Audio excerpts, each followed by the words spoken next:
What's up, guys? Welcome back to another daily Bible reading snapshot. Today we're looking at Ezekiel 10, 11, and 12. And here in Ezekiel chapter 10, we're going to see more visions of the glory of God.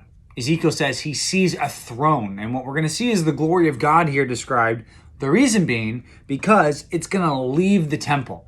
Now, there's a word in the Old Testament, which means the glory has departed, that we saw much earlier on in the book of 1 Samuel. It's the word Ichabod. The idea of that word is it means the glory has departed. And that's what happens here to the temple. God's glory leaves the temple. Well, why was God's glory there to start? Well, remember in 1 Kings 8, Solomon prays and God's glory fills that temple. So it's very clear that God cares what happens at this temple so much.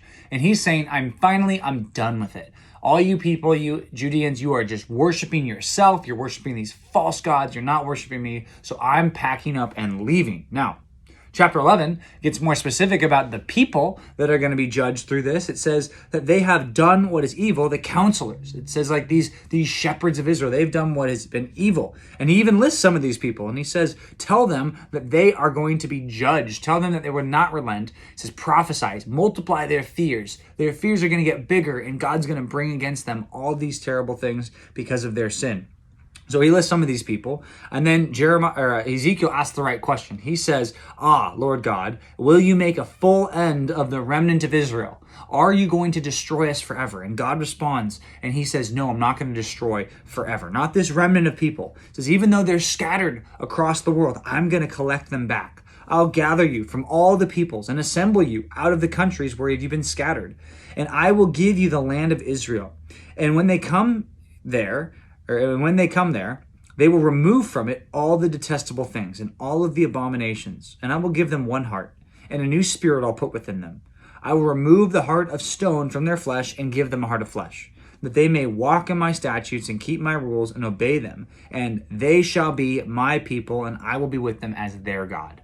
That theme has shown up in Isaiah, Jeremiah, now here in the book of Ezekiel, and it's going to come up with even more specificity in chapter 36 and 37, seeing how God's going to remake this people. Now, it says this all is going to take place in the future, but for now, the people of Israel, they deserve to be judged. Chapter 12 goes on, talks about the captivity that's going to happen. He says, hey, here's what I want you to do, Ezekiel. God says, I want you to pack your bags, act like you are going into exile, and do that in front of all the people. Let all the people who are in exile with you, let them see you do this to represent the Jerusalemites who are going to be taken away. Specifically, the prince or the king of Jerusalem, Zedekiah. He's going to be taken out too. Not just some of these people, but all of the people. The prince is going to be led away. And he says the reason for all this happening is he wants them to know that he is the God of Israel, the God of the whole world, the God of Babylon. Right? When they're in Babylon, there's a temptation, I think, to be fearing the Babylonian gods and to fear their military might. And God says, don't fear them, fear me. I am the one who sovereignly placed you in this exile, and I'll sovereignly bring you back. Then he says, at the end here, at the end of this chapter, chapter 12, the Jerusalemites say, well, you know what? We've heard the prophecy about this before. It's not going to take place during our lifetime. It's not going to take place for a long time. So I don't have to worry about it now because it's going to happen way in the future. And God makes sure that Ezekiel says, no, this is going to happen in your lifetime. This is happening soon. So the judgment is not far off. The judgment is near, which is a helpful thing for us to remember when we talk to people about judgment and sin. Sometimes they think, well, if there is any sin, if there is any judgment that's going to come for our sin, it's going to happen in a long time. What you need to say is, no. God promises it's going to come quickly, right? And even we have less assurance that judgment will come in the next year or two or a decade for the non-Christians we talk to. These people had a greater assurance because Ezekiel said, no, it's coming very soon. But what we can know is that those who don't obey the gospel of Jesus, those who don't turn from their sin, those who do not believe and trust in what Jesus did for them, those people, they are going to experience God's judgment. And this should be another warning for us that we need to be very vigilant. Just like Ezekiel was called the watchman for Israel. We want to be the watchman for the people in our society so they don't fall into this trap of believing that God won't judge sin. Now, speaking of believing and trusting, we see here in Hebrews chapter 11, that's what we're looking at today in the New Testament. Hebrews 11 is all about faith. It's about people in the Old Testament who showed great faith or trust in God. He lists some some people here. The first person he lists is Abel. He says, just like Abel in the Old Testament did what was right and pleased God, he says his faith is what inspired his works. It wasn't just he was doing all this stuff and not trusting God. No, trusted God and he worked. Enoch, same thing. Believed in God, trusted him, worked, did all these righteous things, but because of his faith in God. Then it says Moses. He warned people and he built this ark and he saved people through obedience to God, right? Abraham, similar. He obeyed. He left the land.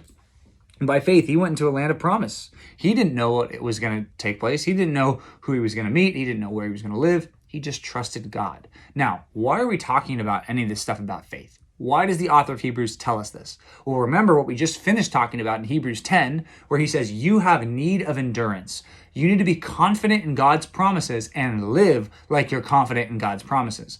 Now he's giving examples of people who lived like they were confident in God's promises. And the big thing that we see here towards the end of this section we're going to read today is the people did not always see in this lifetime the fulfillment of the promises of God. They saw them and greeted them from afar, but they didn't see them in their lifetime. And Abraham did not see a great nation come from his body. He just saw his son Isaac. But even that took faith. And what he's trying to get here from us as we read this is I think the author of Hebrews is trying to get us to say, we need to have faith like they did. They had such great faith and they hadn't even seen the fulfillments yet. We look at Jesus and we can trust the fulfillments that he promises because he who promised is faithful, as we've already seen in this chapter, or not in this chapter, in this book. We already saw that earlier in the book of Hebrews. So we need to trust God in every situation and we need to live like it. Certainly we will avoid some of the sins that these Hebrew Christians were stepping into because of their lack of faith. The author of Hebrews is saying, no, you need to trust God more. Same thing for us. We need to trust God more and more every day as we grow in our Christian life. So thanks for reading. We'll see you back tomorrow for the Daily Bible Reading Snapshot.